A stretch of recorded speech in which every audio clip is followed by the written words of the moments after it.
नमस्कार, आप देख रहे हैं खबरें हिमाचल की और मैं हूं आपके साथ मनीषा पाटीदार। बुलेटिन की शुरुआत करेंगे।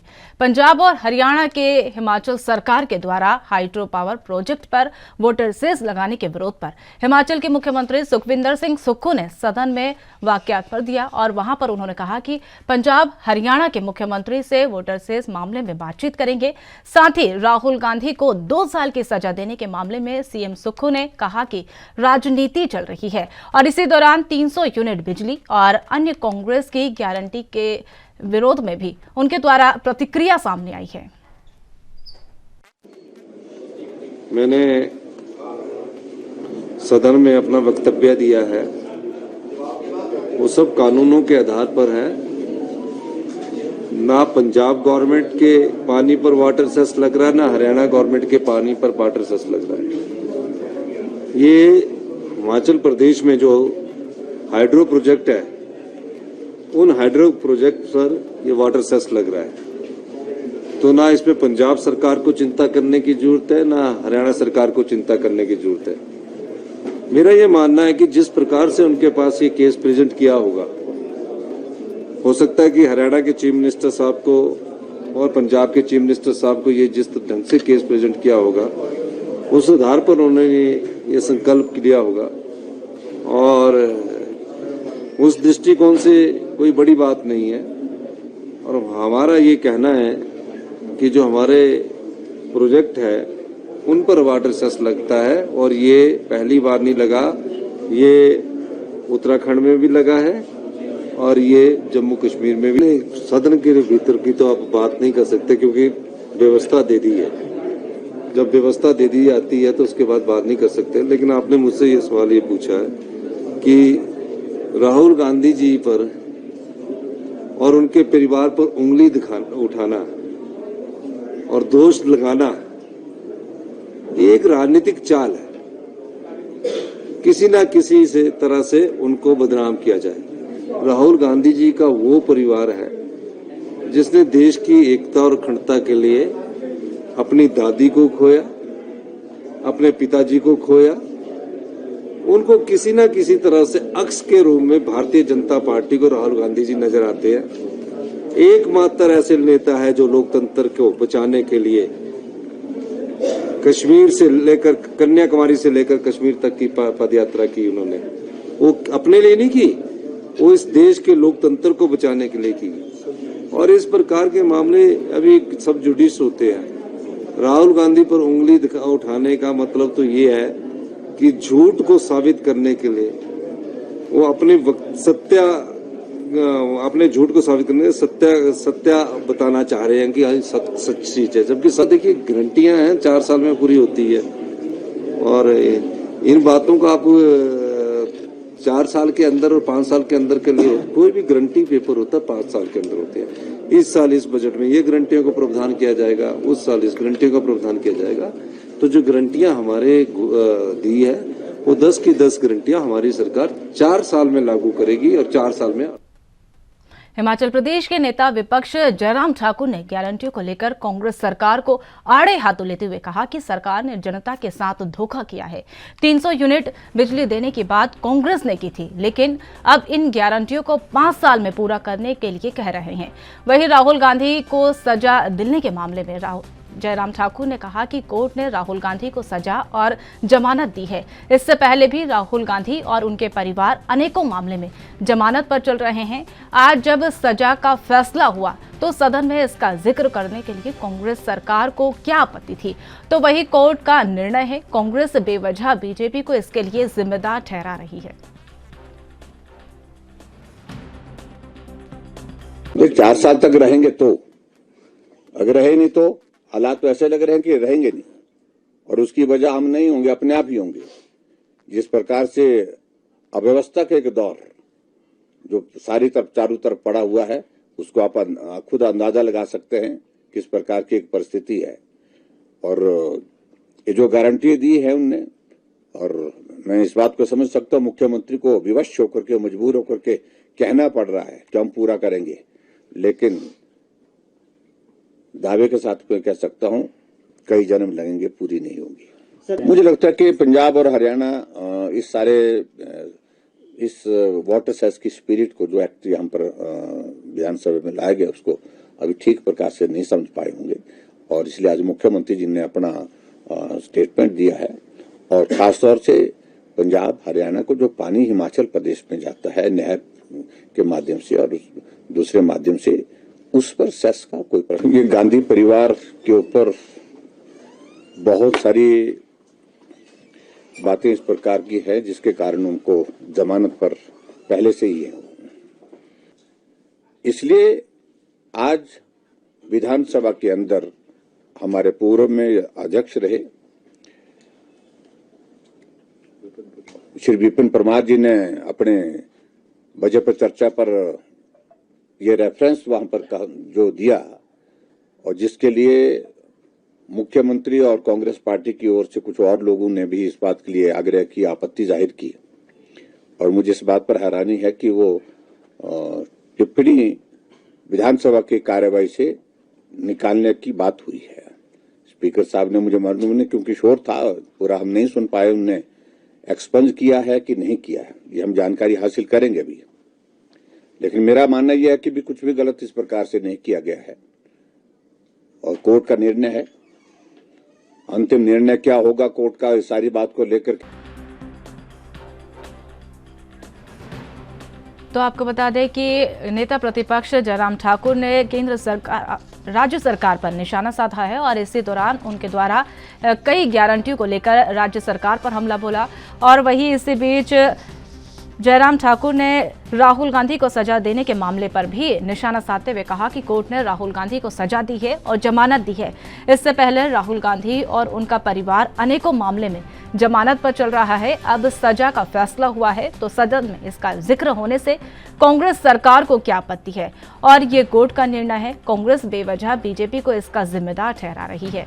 तो आपको बता दें, राहुल गांधी को 2 साल की सजा सुनाए जाने के मामले पर नेता प्रतिपक्ष जयराम ठाकुर ने राज्य सरकार पर हमला बोलते हुए कहा कि जब सदन में ये मुद्दा उठा तो राज्य सरकार को क्या आपत्ति है।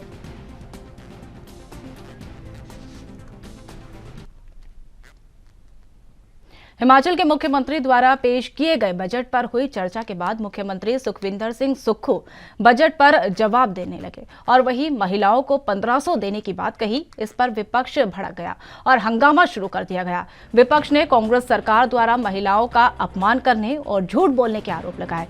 विपक्ष काफी देर तक सदन में नारेबाजी करते रहे और सदन से वॉकआउट कर बाहर निकल गए और वहीं पर नारेबाजी करने लगे। विपक्ष ने कांग्रेस सरकार के प्रदेश में महिलाओं से माफी मांगने के लिए मांग की है, और इस पर नेता प्रतिपक्ष जयराम ठाकुर ने कहा कि मुख्यमंत्री बजट उनके द्वारा प्रस्तुत किया गया। विपक्ष ने बजट पर चर्चा भी की और इसमें हिस्सा लिया। उन्होंने कहा कि मुख्यमंत्री सुखविंदर सिंह सुक्खू ने सदन में झूठ बोलने की सारी हदें पार कर ली है।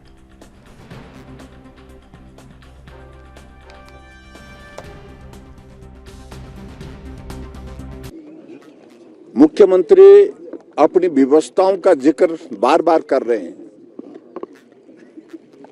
और कह रहे हैं कि आर्थिक स्थिति ठीक नहीं है, लेकिन ये विषय सही मायने में उस वक्त भी इनके लिए सोचने का होना चाहिए था जब इन्होंने अपनी गारंटियां लोगों के बीच में गला फाड़ फाड़ करके दी है। अगर नहीं देते गारंटी तो भी हम मान लेते कि भाई परिस्थिति इस प्रकार की है, लेकिन वर्तमान मुख्यमंत्री जी ने झूठ की सारी सीमाएं लांघ दी है। और आज ये परिस्थिति जो आप देख रहे हैं, हम सदन में पूरा बजट की चर्चा में विपक्ष ने हिस्सा लिया, बढ़ चढ़ करके हिस्सा लिया, और अध्यक्ष महोदय जी ने हमको बोलने का अवसर भी दिया। हम एक ही बात को लेकर के बार बार इस सदन के अंदर अपनी बात कहते हुए कर रहे थे कि जब आर्थिक स्थिति आपकी खराब है, आप सीपीएस बनाए जा रहे हैं, चेयरमैन कैबिनेट रैंक के साथ बनाए जा रहे हैं, बहुत सारी चीजें आप किए जा रहे हैं, और लेकिन उसके बावजूद जो गारंटी वाली बात जिसमें ओपीएस की बात कही थी, ओपीएस के बारे में तो उन्होंने कहा कि क्योंकि अभी उसके बारे में आगे क्या होना है वो आगे। हिमाचल प्रदेश नशे के मामले में अन्य राज्यों की राह पर न चले, इसके लिए सख्त कानून बनाया जाएगा। ये बात मुख्यमंत्री सुखविंदर सिंह सुक्खू ने पुलिस, होम और लॉ डिपार्टमेंट के ऑफिसरों के साथ मीटिंग में कही। उन्होंने अधिकारियों को नशा तस्कर के साथ सख्ती बरतने की हिदायत दी। तो वही आपको बता दें कि उनके द्वारा हिदायत दी गई। मुख्यमंत्री ने कहा कि नशीले पदार्थ की तस्करी करने वालों पर सख्त कार्रवाई की जाएगी। इसके लिए कानून में अनावश्यक संशोधन करके संपत्ति जब्त करने का भी प्रावधान किया गया। नशे की आपूर्ति करने वाले चेन को तोड़ने और माफिया के खिलाफ कड़ी कार्रवाई करने के विशेष कार्य बल का गठन किया जाएगा। मुख्यमंत्री सुक्खू ने कहा कि नशे पर रोक और नशीले पदार्थों के कारोबार पर निगरानी के लिए prevention of illicit traffic in narcotics act और आपको बता दें साइको ट्रिपल एक्ट के तहत एक सलाहकार बोर्ड का गठन किया जाएगा।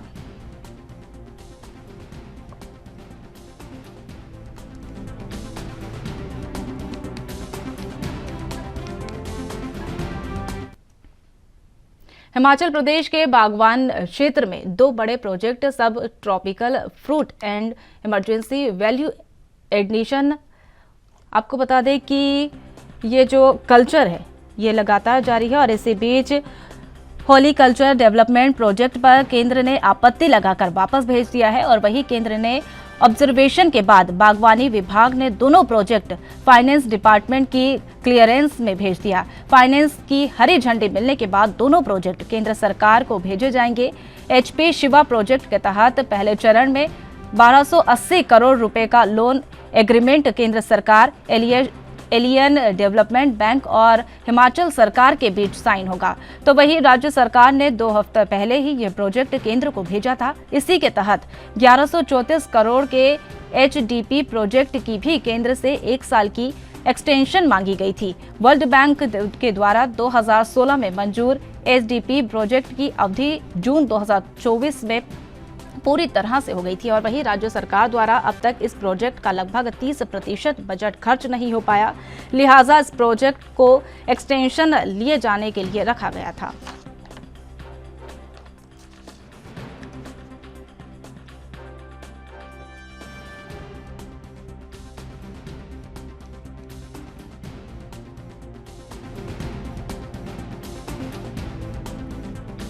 तो आपको बता दें कि हिमाचल प्रदेश के बागवानी क्षेत्र में 2 बड़े प्रोजेक्ट सब पॉलिकल fruit and value addition development project पर केंद्र सरकार ने मंजूरी वापस ले ली है और वही केंद्र के ऑब्जर्वेशन के बाद बागवान विभाग के दोनों प्रोजेक्ट फाइनेंस डिपार्टमेंट को क्लियरेंस भेज दिए गए और वही फाइनेंस की हरी झंडी मिलने के बाद दोनों प्रोजेक्ट केंद्र सरकार को भेजे जाएंगे।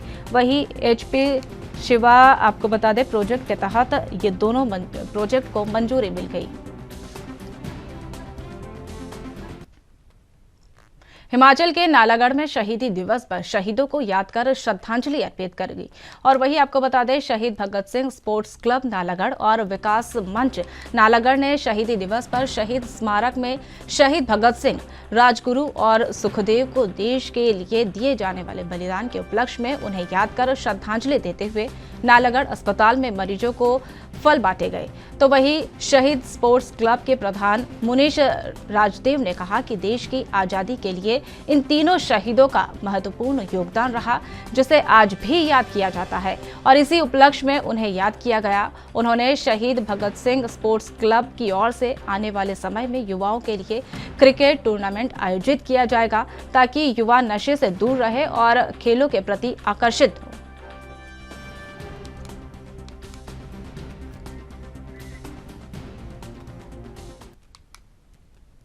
वक्त एक छोटे से ब्रेक का। ब्रेक के बाद फौरन हाजिर होते हैं।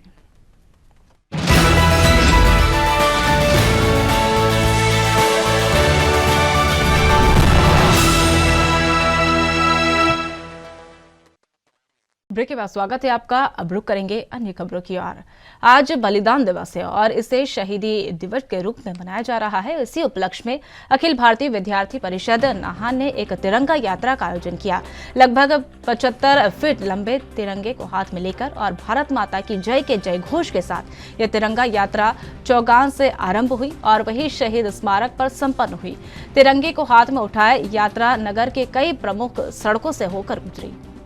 कांग्रेस नेता राहुल गांधी को 2 साल की सजा सुनाने के बाद जमानत दी और इसको लेकर कांग्रेस के राष्ट्रीय प्रवक्ता और विधायक कुलदीप सिंह राठौर ने कहा कि राहुल गांधी सदन के सदस्य नहीं है, ऐसे में उनके बारे में इस तरह की टिप्पणी करना सही नहीं है। साथ ही उन्होंने कहा कि विपक्ष के नेता को हर बार राहुल गांधी ही नजर आते हैं। इस ढंग से राहुल गांधी ने कन्याकुमारी से लेकर कश्मीर तक पद यात्रा की और इसमें राहुल गांधी जमीन से जुड़े हुए नेता के रूप में उभर कर आए और पूरे देश में सौहार्दपूर्ण माहौल बना हुआ है और इसी पर बीजेपी नेता परेशान हो रहे हैं। ये मामला जो है विधानसभा में उठाया और उन्होंने राहुल गांधी जी के परिवार के बारे में, उनके बारे में जो है गलत टिप्पणी की। जब वो बजट पे अपनी प्रतिक्रिया दे रहे थे उस वक्त उन्होंने इस तरह का वक्तव्य दिया। मैंने तत्काल जो है इस बात का विरोध किया क्योंकि राहुल गांधी जी इस सदन के सदस्य नहीं और उनके बारे में जो किसी तरह की टिप्पणी करना जो है बिल्कुल राजनीति से प्रेरित है। उसके बाद प्रदेश के मुख्यमंत्री ने भी उनके वक्तव्य के बाद इस बात को ऑब्जेक्ट किया और हमारा ये मानना था कि इसे सदन की कार्रवाई से जो है निकाला जाना चाहिए और माननीय स्पीकर महोदय ने व्यवस्था दी और जो भी उनका वक्तव्य था राहुल गांधी जी को लेकर उस वक्तव्य को सदन की कार्रवाई से जो है निकाल दिया। पूरे प्रकरण को किस तरह से देख रहे हैं? कोई सजा हुई है, क्या लग रहा है? उनकी किसी टिप्पणी पे इस तरह का फैसला आया है। अब ये तो जब आगे मामला चलेगा तो क्या सच्चाई है सामने आएगी, लेकिन भारतीय जनता पार्टी के नेताओं को हर मामले में राहुल गांधी नजर आते हैं और खासकर अभी जो जिस ढंग से अभी उन्होंने 4000 किलोमीटर की पदयात्रा की है और एक जमीन से जुड़े नेता के रूप में वो उभरे हैं। जो देश में एक पॉजिटिविटी का माहौल उनकी पदयात्रा के बाद बना है, उसे भारतीय जनता पार्टी के नेता क्षुब्ध है, परेशान है और कोई मौका नहीं छोड़ते कि कहीं ना कहीं उन पे जो है टिप्पणी करने का जो अवसर मिले। तो फिलहाल इस बुलेटिन में मेरे साथ इतना ही। तमाम ताज़ा खबरों के लिए देखते रहिए ANB न्यूज़। नमस्कार।